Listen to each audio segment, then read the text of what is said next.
नमस्कार दोस्तों, मैं हूं पीयूष जवेरी और आज हम सीखने वाले हैं प्रेजेंट परफेक्ट कंटिन्यूअस टेंस और इसके साथ use of since and four, यानी चालू पूर्ण वर्तमान काल के साथ सिंस और फोर का उपयोग। तो दोस्तों, प्रेजेंट परफेक्ट कंटिन्यूअस टेंस यानी चालू पूर्ण वर्तमान काल के नियम देखते हैं। कोई कार्य भूतकाल में शुरू हो चुका हो और वर्तमान में भी वह कार्य चल रहा है, ऐसा दर्शाने के लिए प्रेजेंट परफेक्ट कंटिन्यूअस टेंस यानी चालू पूर्ण वर्तमान काल का उपयोग होता है। तो चालू पूर्ण वर्तमान काल के वाक्य रचना देखते हैं। सबसे पहले आएगा सब्जेक्ट, उसके बाद हैज या हैव, फिर बीन, उसके बाद क्रियापद का आईएनजी वाला रूप, फिर ऑब्जेक्ट और अंत में ड्यूरेशन। यानी सबसे पहले कर्ता, उसके बाद कर्ता के अनुसार हैज या हैव, फिर बीन। ये बीन जो है वो टू बी का भूतकृदंत का रूप है। इसके बाद क्रियापद का आईएनजी वाला रूप, फिर कर्म और अंत में ड्यूरेशन यानी समय दर्शक शब्द का उपयोग होगा।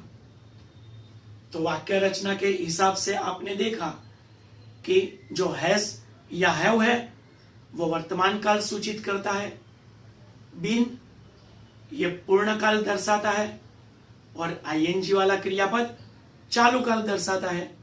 इसका मतलब चालू पूर्ण वर्तमान काल यानी प्रेजेंट परफेक्ट कंटिन्यूअस टेंस हुआ। ओके, तो प्रेजेंट परफेक्ट कंटिन्यूअस टेंस यानी चालू पूर्ण वर्तमान काल के वाक्य में देखते हैं नकारात्मक वाक्य। तो नकारात्मक वाक्य बनाने के लिए हैज या हैव के बाद नॉट आएगा। तो वाक्य रचना बनेगी सबसे पहले सब्जेक्ट, इसके बाद हैज या हैव, फिर नॉट, फिर बीन, उसके बाद आईएनजी वाला क्रियापद, फिर ऑब्जेक्ट और ड्यूरेशन। यानी सबसे पहले कर्ता, फिर हैज या हैव, उसके बाद नॉट। यहां पर नॉट लगाने से वाक्य नकारात्मक बनेगा। उसके बाद आएगा बीन, फिर आईएनजी वाला क्रियापद, उसके बाद कर्म और अंत में ड्यूरेशन यानी समय दर्शाने वाला शब्द। ओके, तो प्रेजेंट परफेक्ट कंटिन्यूअस टेंस के वाक्य को प्रश्न वाक्य में दर्शाने के लिए हाउ लॉन्ग शब्द का उपयोग होगा। यहां पर हाउ लॉन्ग यानी कितने समय से, कब से, ऐसा दर्शाता है। तो प्रश्न वाक्य की वाक्य रचना बनेगी सबसे पहले आएगा हाउ लॉन्ग, उसके बाद हैज या हैव, फिर सब्जेक्ट, फिर बीन, उसके बाद आईएनजी वाला क्रियापद और ऑब्जेक्ट। यानी सबसे पहले हाउ लॉन्ग, उसके बाद हैज या हैव, फिर कर्ता, उसके बाद बीन, फिर क्रियापद का आईएनजी वाला रूप और अंत में ऑब्जेक्ट यानी कर्म। और प्रश्न वाक्य होने की वजह से वाक्य के अंत में आएगा क्वेश्चन मार्क यानी प्रश्न चिन्ह। ओके दोस्तों, तो प्रेजेंट परफेक्ट कंटिन्यूअस टेंस के ये सब नियम याद रखने हैं। अब हम इन्हीं टेंस के साथ सिंस और फोर के उपयोग को सीखते हैं। तो सबसे पहला शब्द लेंगे सिंस। ये सिंस जो है वो निश्चित समय दर्शाता है यानी पॉइंट ऑफ टाइम दर्शाता है, और फोर जो है वह लेंथ ऑफ टाइम यानी समय की अवधि दर्शाता है। इसी तरह सिंस निश्चित समय दर्शाने के लिए उपयोग में आता है और फोर समय की अवधि दर्शाता है। इस नियम को याद रखने के लिए सिर्फ इतना याद रखो कि अगर समय बदल जाता है फिर भी शब्द वही रहता है तो सिंस का उपयोग होगा, और समय बदलने के साथ साथ शब्द को भी बदलना पड़ता है तो for का उपयोग होगा। अब इस नियम को एग्जाम्पल के जरिए क्लियर करते हैं। जैसे कि एक एग्जाम्पल में लेता हूं कि I have been teaching English for 10 years। अब इसी वाक्य को सिंस के रूप में अगर देखते हैं तो वाक्य बनेगा I have been teaching English since 2010। यहां पर जो 10 years और 2010 ये जो दो शब्द है उसको थोड़ा क्लियर कर देते हैं। जैसे कि अभी वर्ष 2020 चल रहा है तो हम ये दोनों शब्द का उपयोग कर सकते हैं कि मैं 10 साल से अंग्रेजी पढ़ा रहा हूं या तो मैं 2010 से अंग्रेजी पढ़ा रहा हूं, तो दोनों का अर्थ एक ही होगा। लेकिन अभी 2020 के बदले 2021 में अगर मैं ये वाक्य बोलूंगा कि मैं 2010 से अंग्रेजी पढ़ा रहा हूं तो 2010 तो वही रहेगा, यानी वो फिक्स समय हो गया, तो इसीलिए सिंस का उपयोग होता है।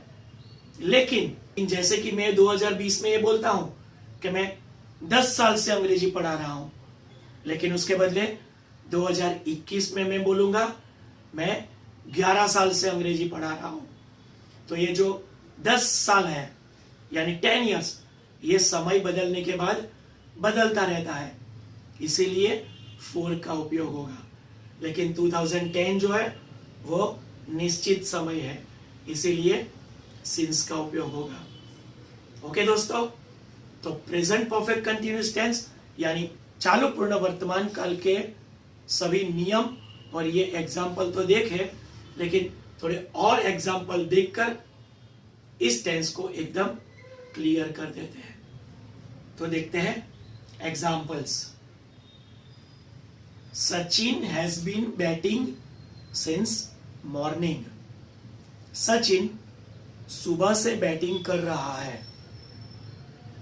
She has been reading this book for 1 hour। वह 1 घंटे से यह किताब पढ़ रही है। It has been raining since 7 o'clock। 7 बजे से बारिश हो रही है। I have been waiting for you for a long time। मैं लंबे समय से आपका इंतजार कर रहा हूं।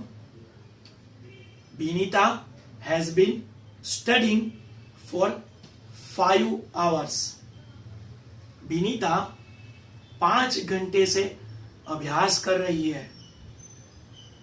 We have been living here since 2001। हम साल 2001 से यहां पर रहते हैं। The woman has been sitting there for a long time। वह औरत लंबे समय से वहां पर बैठी हुई है। My mother has been working since morning। मेरी मां सुबह से काम कर रही है। How long have you been playing cricket? आप कितने समय से क्रिकेट खेल रहे हो? We have been learning English with Piyush sir since 2005। हम वर्ष 2005 से पीयूष सर से अंग्रेजी सीख रहे हैं। ओके दोस्तों, तो ये सब बात हुई प्रेजेंट परफेक्ट कंटिन्यूअस टेंस यानी चालू पूर्ण वर्तमान काल की बात। तो मैं उम्मीद रखता हूं कि आपको ये टेंस एकदम क्लियर हो गया होगा, दिमाग में फिट हो चुका होगा। ओके, तो नेक्स्ट वीडियो में बहुत जल्द वापस मिलते हैं। बाय।